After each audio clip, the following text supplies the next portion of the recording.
just basically what we're doing here is we're giving the intro and background of you guys. People don't know you. People from our normal series, audio series, know you guys. Maybe we should just go big buck stories.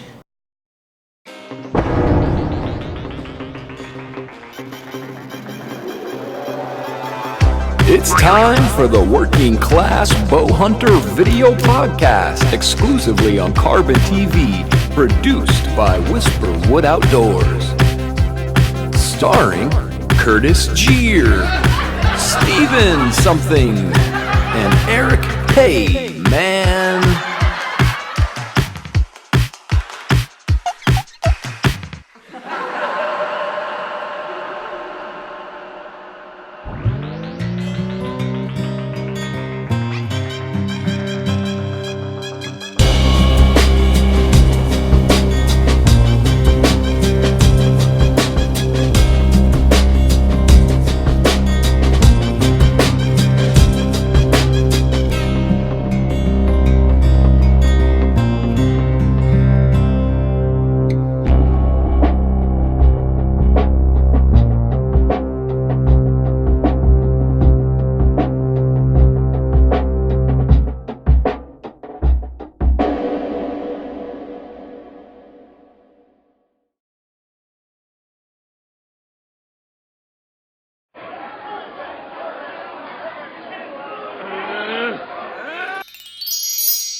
It is episode number 2 of the CarbonTV exclusive edition of the Working Class Bow Hunter podcast. We are right here at 1600 Buckslayer Place, the beautiful Buckatorium, lovely Sherrard, Illinois.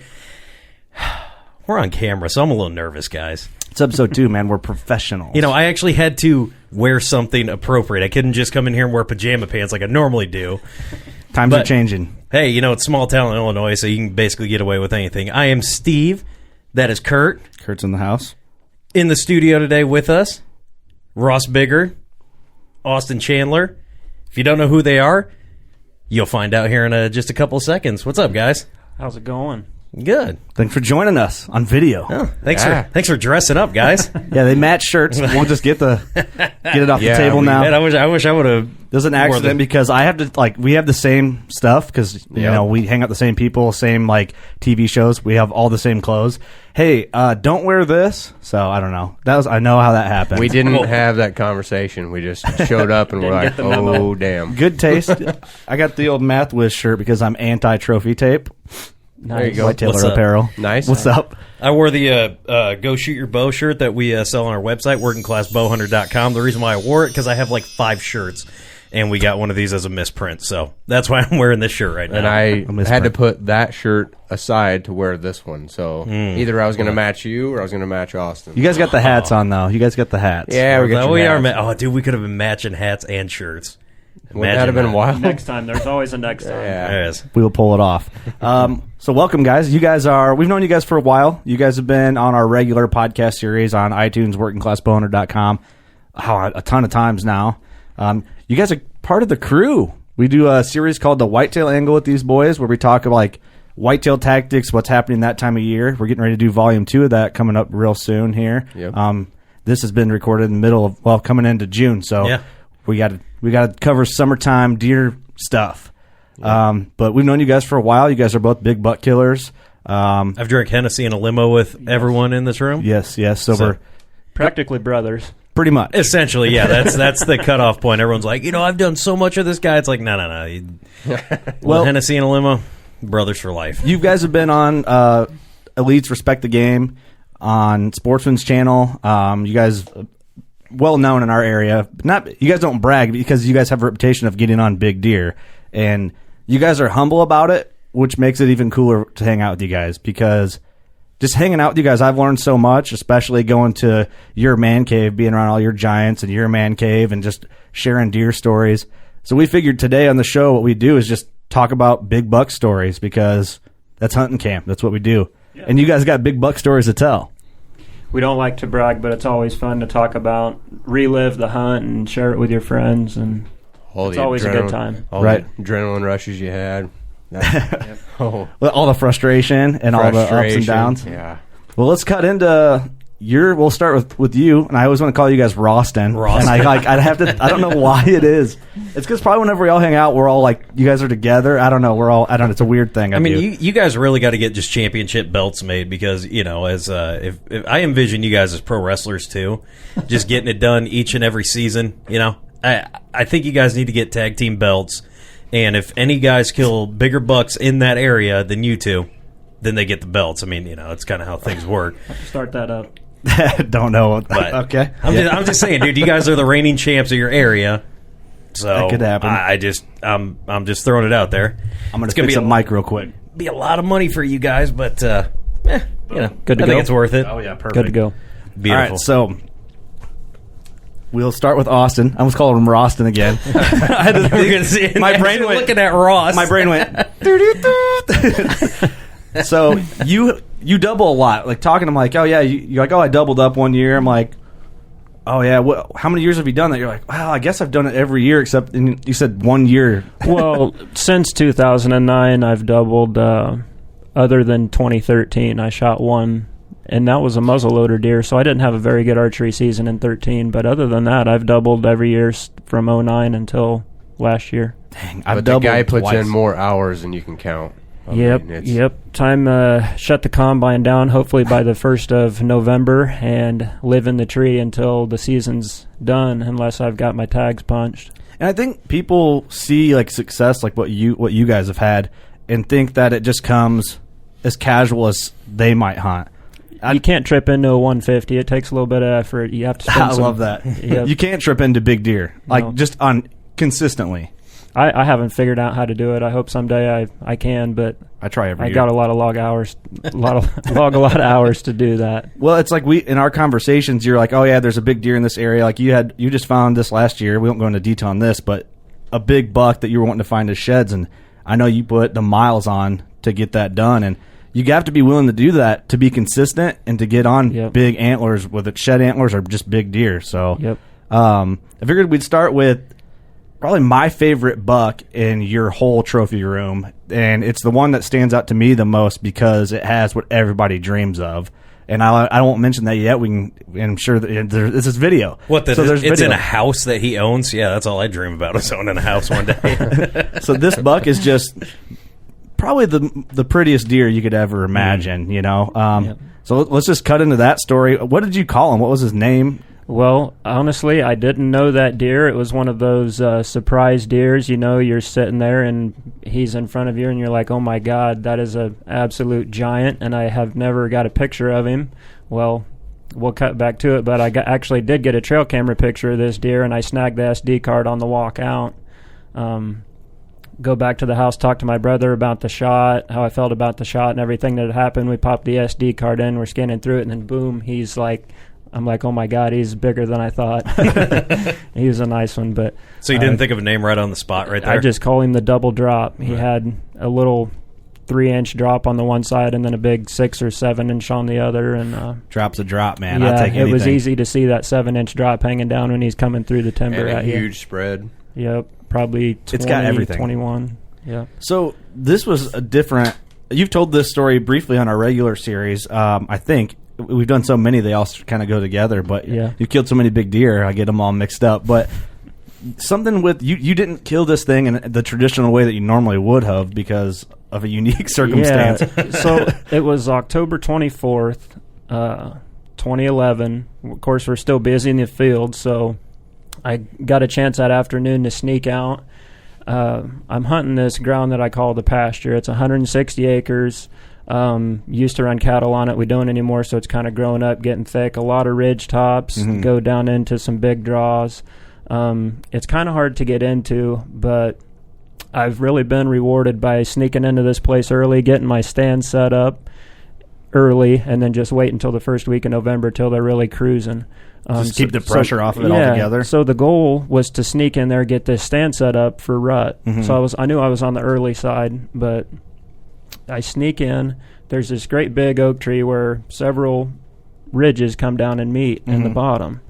And I climb up, get my pegs up in the tree, and the ratchet strap won't fit around the tree. So I sit there and struggle with it for 15 minutes and sweating, and I'm like, well... It's like me every morning trying to get my belt on, baby. Pretty much. Won't fit around it. Yeah, better pull the ratchet strap out of the biggin. So after I'm frustrated, I'm debating on going back to the truck. I'm like, I'm already here. I'm just going to sit the next hour out, see what comes in. So I set the stand at the base of the tree, and I look up on the opposite ridge, and there's a big oak tree that had fell over. So I walk up on the ridge, and of course I always pre-range all my distances, so I knew it basically at the bottom of this crossing where I was planning on meeting up with the deer was 40 yards. So I lay down. I take a little nap because I'm wore out from hanging this stand up. I hear you, man. Dude, you can't get your belt on? Just go back to sleep. Try again tomorrow. So I'm sitting there sawing logs. I hear something rustling up on the ridge, and it's a tom. Big old tom turkey's up there on the ridge waking me up, and I look back behind him, and I could see Brown moving. I get out the binocs, and I can see that big... It's just a big frame with a drop hanging down, and I just put the binocs down. I'm like, I've seen enough. He's 100 yards in closing, so don't shake yourself up. He's good enough. Well, he comes in about 80 yards, and then he just stops, and he's kind of smelling around, and he turns and he goes right back the same way that he come from. So I'm watching his ass and looking at this great big rack walking away from me. I'm like, oh my God. I felt like crying. Wasn't 2 or 3 minutes later, here he come, same thing right back at me. And this time he come down the ravine, and there's kind of it's like a little stream, and he knelt down to get a drink of water, and I drew, and I told myself when I was looking at the shot, I'm like, I'm not going to shoot him quarter on, I'm not going to shoot him. So the 40-yard pin's on him, and I'm just waiting, and before I knew it, I was releasing already, and he was quartering into me. And when I shot, everything felt good. The arrow looked good going to him, and I heard it smack, but I couldn't see the impact, the point of impact. And he runs up on the hill, and I thought I could see a little spot of red starting right behind that shoulder, right in the 10 ring. And I was, of course, pretty excited by then. I knew I was thinking he was 160 type deer. I knew he was a pretty good deer. Yeah. So he runs up, and I thought I heard the crash. So I basically gather up all my stuff, back out, go the opposite way, away from him. On the ground. Sitting on the ground. He didn't crawl out of a tree. That's the only deer I've ever shot off the ground. I'm a tree stand guy, but for some reason that deer it happened to come meant together. to be. Thank God for that turkey. That's like a... Yeah, if he wouldn't have woke me up, I'd have woke up and... Then he wouldn't kill that turkey the following spring. Exactly. Yeah, that's like your Hedwig, in Harry Potter, where they all had those animals that brought a male. Well, he brought you a buck. Yeah. I mean, he was looking out. That's the true homie right there. Definitely owe him one. Big Tommy. Big homie, Big Tommy. That turkey was trying to get immunity for next spring. For sure. Probably didn't work for him. But Austin forgot. Just smacked him upside the head with a decap. Hey, man, he came out. It's like, hey, sorry, dude. He served your purpose, and it's over now. So you get all your stuff. You get out of there. You thought you heard him crash. Yep. I snagged the SD card on the way back. We're reviewing it, and here's this buck. And I got a lot better look at him there, and I kind of had an idea that he was probably better than a 160. That's great. That's good news. Yeah, and had a video. I actually have a video of this deer, and he turns and looks into the trail camera, and he's not missing the eye. The eye is there, but he's like blind. You know how one eye is shiny and the other one's not. So it's a pretty wicked-looking video when he looks into it. Just a great big-bodied tank of a deer. He ended up having like a 20-inch spread. His typical frame is right at 170, is just a big typical 10, but then he's got 18 inches of 2 drop tines and an inside and a split. Wow. So how'd you feel? How'd you feel like after when you saw that picture? How'd you feel about the shot, and then after you saw the picture of him, how'd you feel then? Well, I knew the shot was. I was hoping it was good. I knew he was quartered a little bit, so that was the only thing I was nervous about. So we waited a couple hours, and we go in, and right when we're starting to find blood, it's like lung bubbles. I'm like, all right, he's done. You're in the business when you see that. So it took about 80 yards, and we've got my buddy Jason was filming as we walk up on this thing. And you had a whole crew with you. Yeah, huh? I did. We had, 5 or 6 guys with us, but... Surprised he didn't just follow that Tom. He's like, hey, he's dead over here. Follow me, man. Yeah, I got you, brother. We come up on this thing, and I still get emotional watching that video. I'd bow hunted. That was in 2011, and I'd started bow hunting in '97, and I knew that was like the pinnacle of my bow hunting career so far at that point was that deer, and I got pretty emotional, so everybody's hooping and hollering and high-fiving, and I don't think I said anything for about 2 minutes on that video. I was taking it all in. Yep, I was just kind of standing back and looking at him. But. See, that's awesome, man, because I always think about what that would feel like to kill a buck of that caliber, and I think I'd just be a baby, like a mess. Yep. Just like you were. I was. You held it together, but you were just silent. Everyone else was freaking out, excited, hooping and hollering. I would cry. I did. I would bawl. I did. It's crazy, man, because it's such a crazy feeling. First, like all that hard work you put in for it to all come to that and work out, especially when you didn't think it was gonna work out. Right. You know, you're frustrated, couldn't get the stand up, and you're like, well, fuck this. I got to go sit over here on the ground. Yep. And I hate that. Honestly, that's not the way I hunt either. If I had to sit on the ground, I would contemplate like, well, do I go back to the truck and go somewhere else? Or do I take a nap? Yeah, but sometimes I guess I've had that happen. Where some trees just don't work out for putting a stand in. Some of them are just like, this isn't working, and you're just like, I'm fucking done. I'm done. Over. Yeah, it's over. I'm like Michael Corleone. Over. So well, sometimes the worst hunt. It seems like the hunt is just ruined. Right. You made too much noise getting there. You get in the stand, just all kinds of bad things going on, and it turns out to be the best. That's a beautiful thing about bow hunting, man, or hunting in general, but especially bow hunting, because, you see, like you saw that deer way off and he came in and he went away. That's the feeling that probably all bow hunters have had. And sometimes you're like, that buck would be my dream buck. He's 100 yards away and going the other way. And it's like, how am I ever going to get to where I can make my arrow go through that deer and be successful? It seems impossible at times. You want to try to sneak around in front of him and cut him off, and you're like, a deer of that caliber, you just sit tight and cross your fingers and hope that he decides to come back down that That's path. the difference in experience too. A lot of guys probably would let their emotions get the best, but you see a 188-inch deer walking away from you with drop tines hanging down, you want to get an arrow in him pretty bad. Yeah, and you could pull this off with a mule deer. You can cut them off, get around them. I mean, with the terrain and all that, but not a Midwestern whitetail. And you might be able to do it on a whitetail, but your odds probably aren't going to be very good. That's what I'm saying. It's like you wouldn't want to risk putting the pressure on that whitetail and never seeing him again, or have him not know you were there, and then he could come back by. Right. It's crazy. Yep. It's a beautiful thing about it, man. It's such a rabbit hole. But so you shoot the buck of your dreams, and then you doubled up this year. So like, what amount of time went from that buck until that was October 24th when I killed the double drop, and the number one hit list deer that I was after that year, I called him the Bluff 10. Ended up killing him on November 4th, I believe. So it wasn't a big spread between the two. But so when was the next time you hunted? Like you killed the drop time buck? I probably hunted the next morning. No shit. Yeah, Yeah. Damn. If I shoot a big deer, I'm not like, it gets me more amped up. I want to get back out there and experience it again, so I don't take a whole lot of time off. Really, that's interesting. Yeah. I'm a little different. I'll take a day. It depends. I've had it to where this year I killed my buck and I went back out, but like the biggest buck that you could kill probably out there, and then that's why you kill them though. Oh yeah, that's how you double up. Take a vacation, man. So roughly 10 days, 2 day vacation, working man. I was after that Bluff 10 deer the year before. I'd got to see him in person and pass on him. He was a beautiful, I honestly don't know if he was a 3-year-old, maybe a 4-year-old. Looking at him on the wall, he looks like a 5-year-old, so I'm going to say he was 4 the year. We can show the trail cam picture because we're on video. I can go like this. Yep. And then there's a trail cam picture. Boom. Jordan. Video magic. Good looking deer the year before. I let him walk at 30 yards, and he stacked on 20 some inches the next year. And it's he's a 9-point, but his 5's like an inch long on the one side, so he's basically a great big 8-pointer. He's got like 7-inch bladed brow tines, just a cool looking deer. Yeah. But yeah, I hadn't got to see him up until that morning when I killed him. I happened to look up on the ridge, and I'd got into the stand real late.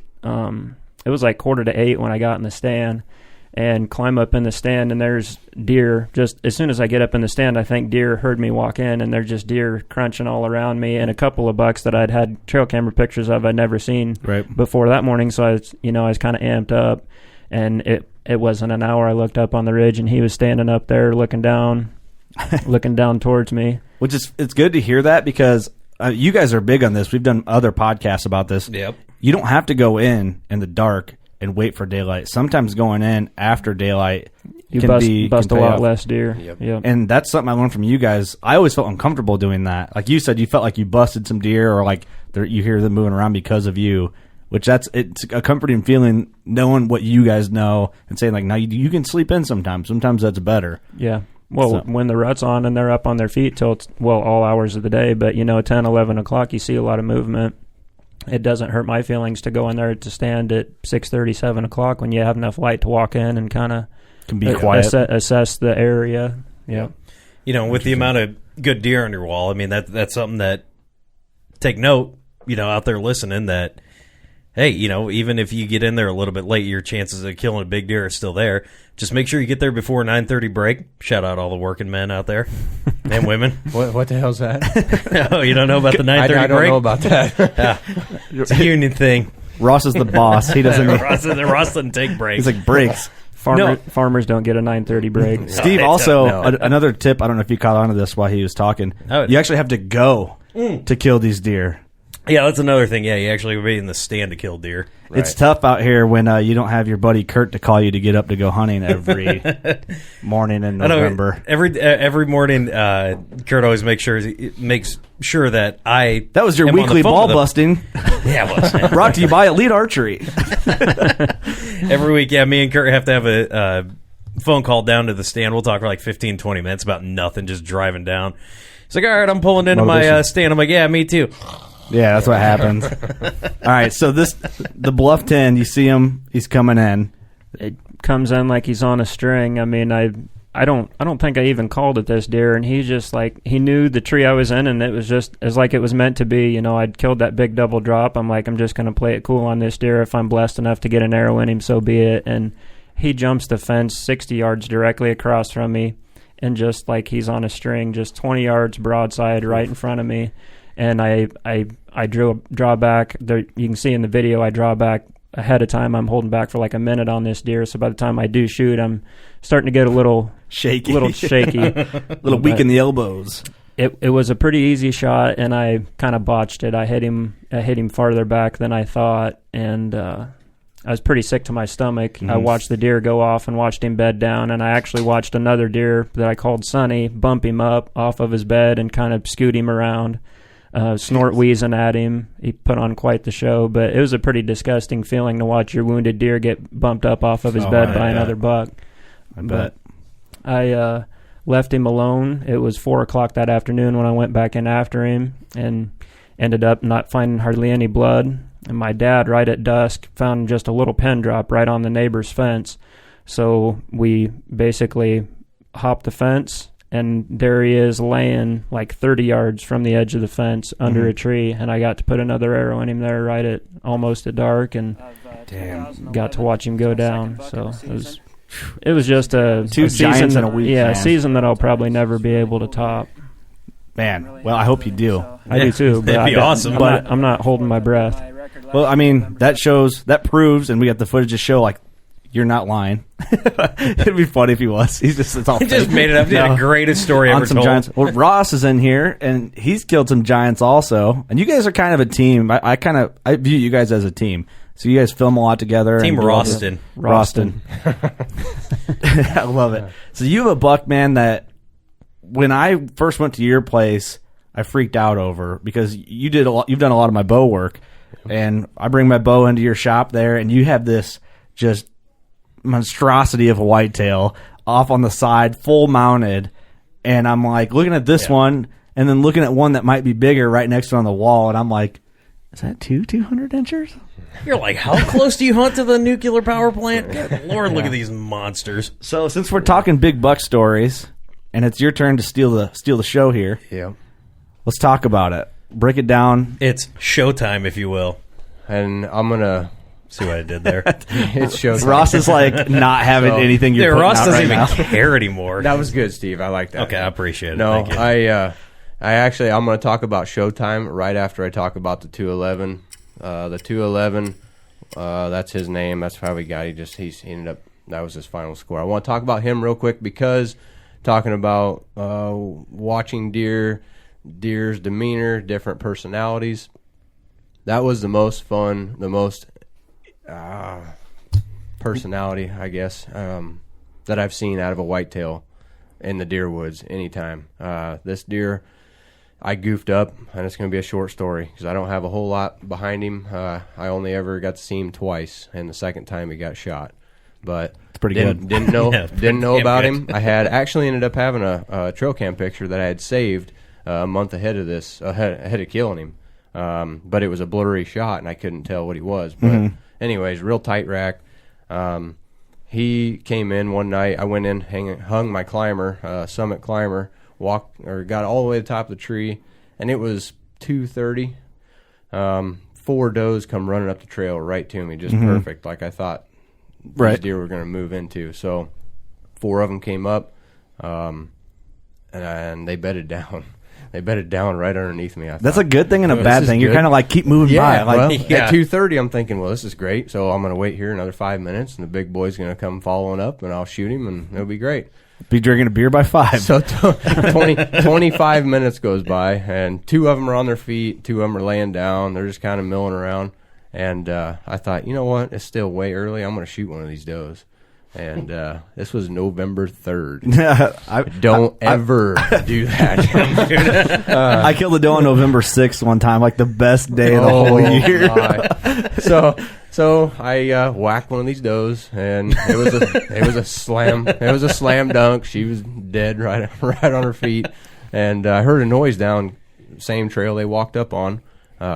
Like, how much time between this doe dying and when you heard something? After the shot, it was a matter of 2-3 seconds. Oh, damn. There's something in that, man. The doe jumps and takes off running, and the rest of them get up, and I thought, oh, boy, she's dead. And I heard something, and I turned and looked, and this guy's standing there looking straight up the draw right at me. Oh, shit. Looking right at me.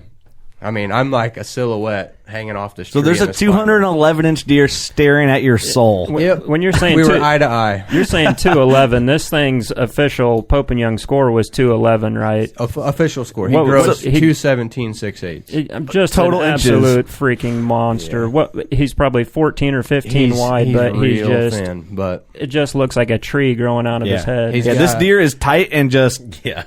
points everywhere. he ended up having 8 1/4 on one base and 7 7/8 on the other, but which is more or less a beer can. So Yeah. Damn. well, I had no. So what are the you worst doing? feeling? The worst feeling in the world just went through me. Me and this deer just went eye to eye, and he turned around and went back down in the hole. Did he blow at you or did you slip off? Nope, he just slipped off. That's and I it, thought, yeah. I'm done. So, Tough out here. I waited 4 days, and that was the very first time I'd been in that stretch of woods. No You had never seen this deer before this? No camera. I had one camera clear down the bottom, down by the creek bed, and the bottom of the bluff. There's a big bluff we're hunting on. So it was clear down the hayfield by the creek, and I had the blurry picture of him that I didn't know was him. Okay. So this encounter goes on. 4 days goes by. I didn't step foot in there whatsoever. It was November 7th. So that was November 3rd. 4 days later, November 7th rolls around, high noon, and I decided, I don't remember what, Saturday, Sunday, whatever day it was, somehow I was able to slip out at noon. So I put a whole bunch of screw-in steps in my backpack. Classic.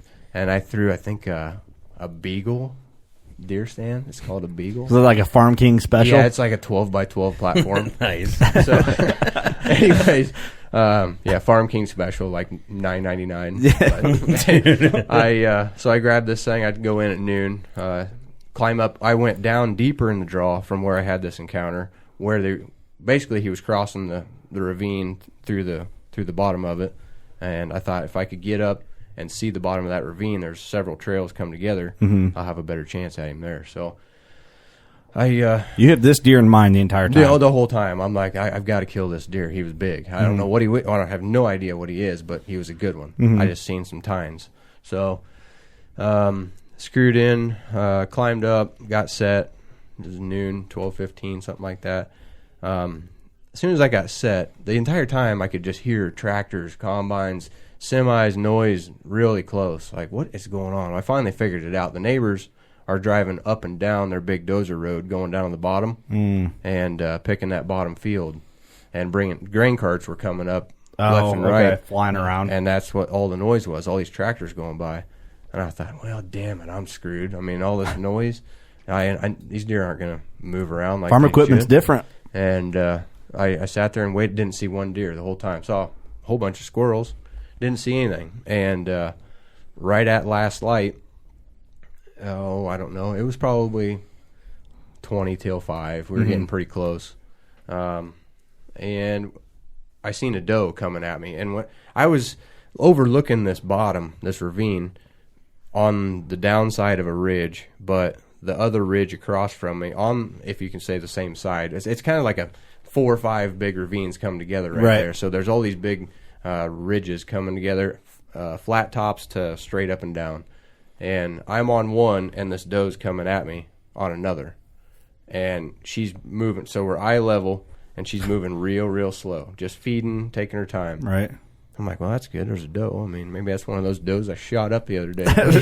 Yeah. Part of her posse. Yeah. I might as well smoke her, too. So I'm like, starting November 7th, I'm thinking about killing this doe again. I had just killed a doe over my woods the day yesterday. before. So she's coming, and I sit there and watch her for about 5-10 minutes, and just watching her move around. And all of a sudden, I seen, a little something behind her, and this guy was a silhouette, just a full-on statue. Like, he just froze. He wasn't moving. I could just see just a little twicker of his head moving. It was him. It was a deer I ended up shooting. But I've never watched a big buck let a doe just do her thing and stay back so far. I bet you he was 30 to 40 yards behind her the entire time. Is he just making sure other bucks weren't on her, but kind of... Well, he knew what happened to his last girlfriend a couple days before. Well, he wasn't taking any chances. What ended up... Yeah. he learned. So He's what like, I damn. think was going on was those guys were down the bottom picking corn. They started on the perfect side. It was the far side of the field and working their way towards me. So they pushed him out of that standing corn. Another thing I had going for me in this situation was we had standing corn. And there was a draw in between me and him, or with that corn down the bottom and where he was wanting to go. So I'm in a draw that's probably, I'm gonna say 700 yards long and 120 yards wide. So it's perfect. But with a huge ravine right down the middle. So I don't know which side of the ravine to be on. Right. Be right in the center or be on one side or the other. Right. But I kind of got into a spot where all these big ravines come together, and I was just hoping somebody'd be moving through there. Well, he's letting this doe lead him by 30, 40 yards. She's just meandering around. Dang. Yeah, go up there. I'll be up there in a minute. You go right ahead, He's like the gentleman. He's that casual about it. He was. Yeah. And Wow. I mean, he finally stepped. She would take, a few steps. He'd take a step. But when he took a step, it was like locked up, looking around. He'd just barely turn his head. Dude, they don't get that big by being He'd scan the young. whole timber. And then she'd take a few steps. He'd take a step. This went on. This went on for 25 minutes. So we're after. Could you see his rack throughout this process of him, or are you still just kind of? I could, but it was, there's so much brush around him and everything. I wasn't focused on it. Did you know it was the same deer? I knew it was the same deer. Cool. He was a tight rack. He had a lot of mass, and there was quite a few tines, but I didn't have any idea. So, but you're sitting there essentially eye level with him. Yeah, we're staring eye to eye. He doesn't know I'm there, but I was eye to eye with this guy, and he was scanning the whole woods. And to watch him scan like that, and for me to sit there and have to hold still and not shake and not nothing, I'm telling you, that hurt bad. And my stand wasn't level, so I was... It's like this. I was like cramping up my right legs, like... just, My knees would have been like... Yeah.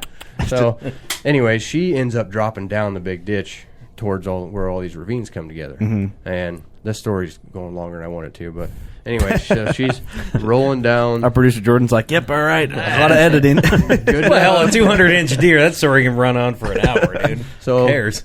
She starts nosing straight down. She gets down the creek bottom, and he steps to the top of it. And at this point, we're 35 yards away from each other. There's a humongous ditch between us, but we're eye to eye, and he's locked up watching everything. So he's 35 yards. I'd take that shot all day if he'd look the other way. Right, but right. he's coming right at me. So, nope, I'm froze up, and I got to sit here and stare at him.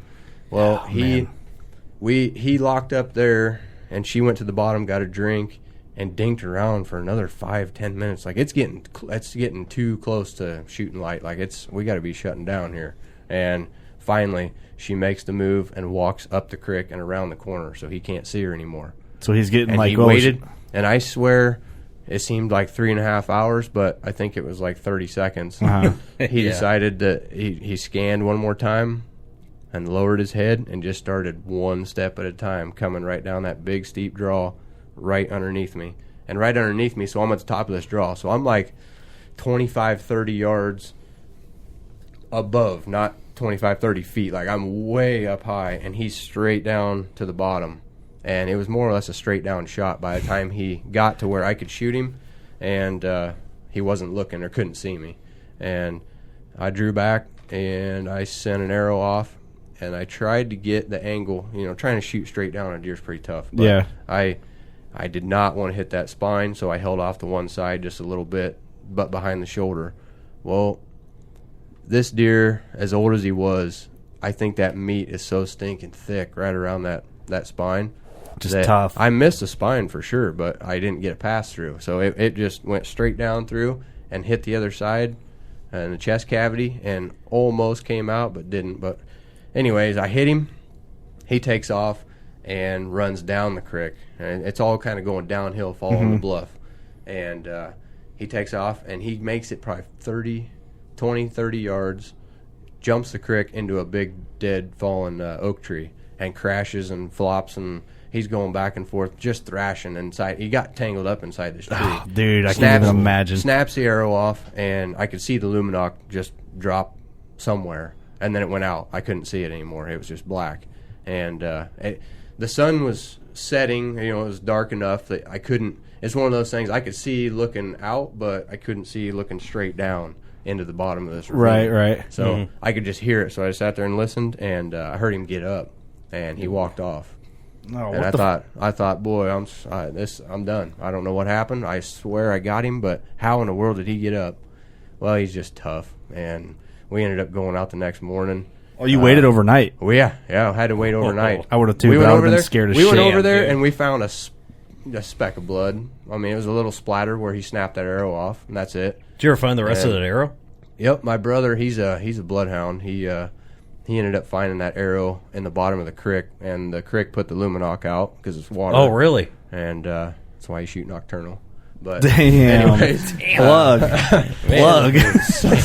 The creek. Oh, all the luminoc guys are like, click. Sorry, guys. Fuck this. Damn it. Shit, those stupid sons of bitches and that's know nothing. the only thing I could say right there, man. If that nocturnal was burning, I could have found that arrow right away. Well, it ended up being quite a while before he found it, and he ended up finding it in the bottom of the creek. But apparently our technology is still a candle. We decided to back out. We backed out, and I obviously didn't sleep all night. I was a mess, but went out the next morning. I think there was 5 of us. There's 5 of us, and we all scattered out. I ended up taking the high side because I had no idea. I wanted to make sure he didn't get back up where he came from on the top. Right. Sometimes those deer will circle back, and so I was on top, a couple buddies down the bottom. And this is a monster. It's a bluff. I mean, it's a big one. So, my buddy Andy, he was down in the bottom, and he found him, and he said, "Ross." And I think it was like 3. I think it took 3 steps, and I was at the bottom of that. Oh, yeah. I mean, I was running hard, but anyways. Ross turned his jetpacks on. Got down there. He got out of the creek and got up on a dozer road that we had cleared, and you could see where he started wobbling, and he fell off about a 9-foot drop into a rock bottom creek, and it was a big, huge rock, one solid rock bottom creek. Oh shit! And splattered on that thing. And he didn't shatter his antlers. Oh, because they're 8 inches thick. But the base. He knew he had to protect it. He's like, "This is for us." But anyways, I'm surprised you weren't there for that, Steve. You could have said he hit rock bottom. Oh, damn. Missed it. Dude, he smelled what the rock was cooking. Dang, you're sleeping on us, Steve.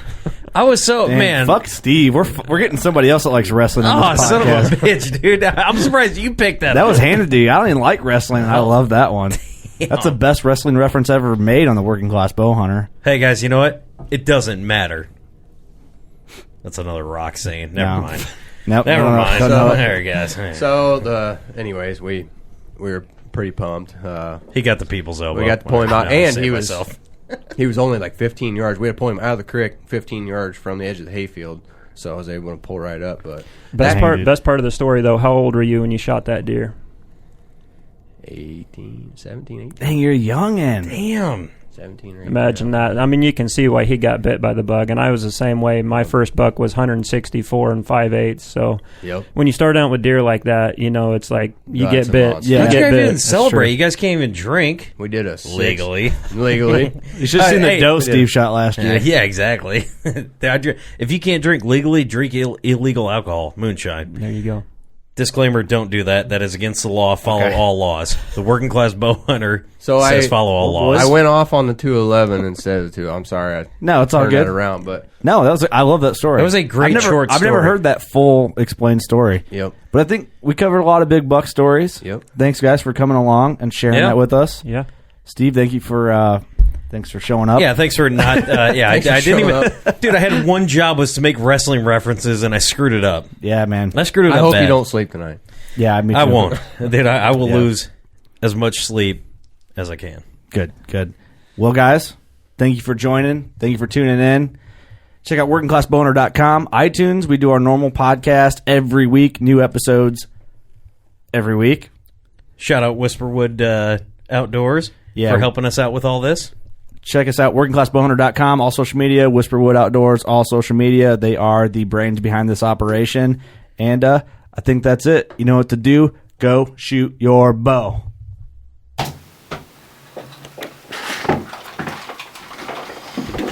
Group high five. What if we all just got him and left? Alright, I fucked that up. No, you didn't. That was good. Be another high five. Let's do it. I like that. Dude, Sneak on the left. Jordan.